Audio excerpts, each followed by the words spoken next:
you know about the Haber process, right? Where we take nitrogen from the air, we take hydrogen, and under intense pressure and heat, we create ammonia. Now, ammonia is one of the starting points for the production of urea.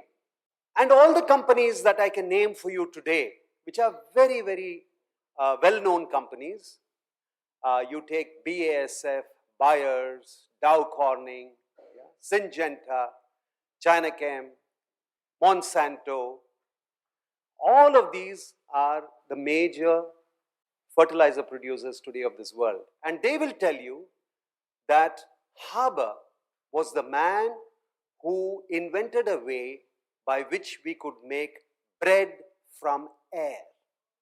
Nitrogen is abundant in the air, but to make bread from air, he was the one who pioneered it, and they revere him as the man who was responsible for creating a technology where nitrogen could be fixed from the air to give us urea.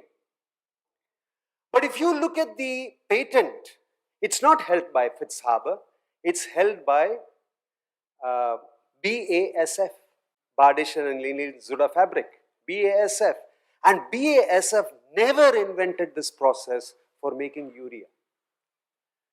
They invented this process to make ammonium nitrate, which is the starting point for explosives. They were the ones who supplied the arms and ammunitions for the First World War and the Second World War.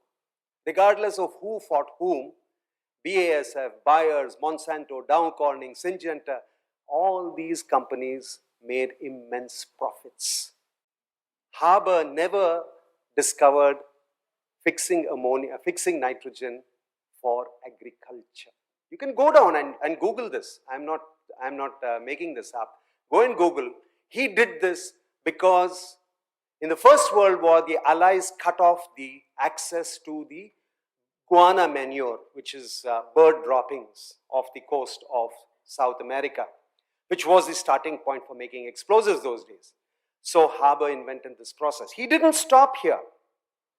He went on to use these in these famous rail guns. He went on to make gases, chemical warfare, and all these gases like tear gas, chlorine, phosphogene, diphosphogene, mustard gas, tabun, sarin, soman, cyclosarin, all these gases were created commercially. He invented processes to create this commercially to kill soldiers in the battlefield. In fact, just one, you can see this is the chemical bombs that he prepared. And in just one day on the Western Front, he managed to lop off 76,000 French troops using chlorine. And on the Eastern Front, the very next day, 120,000 Russian soldiers died because they used chemical warfare. Haber was the man behind this. Now, karma is a small cycle. His wife, who was also a chemist, worked with him. She couldn't understand how this man became such a monster. In their drawing room, in their living room, she shot herself. She couldn't withstand it. That was how deeply she felt about it. And this was in World War I. World War II, the same gases which Haber invented commercial production for were used to exterminate his next generation of Jews by Hitler.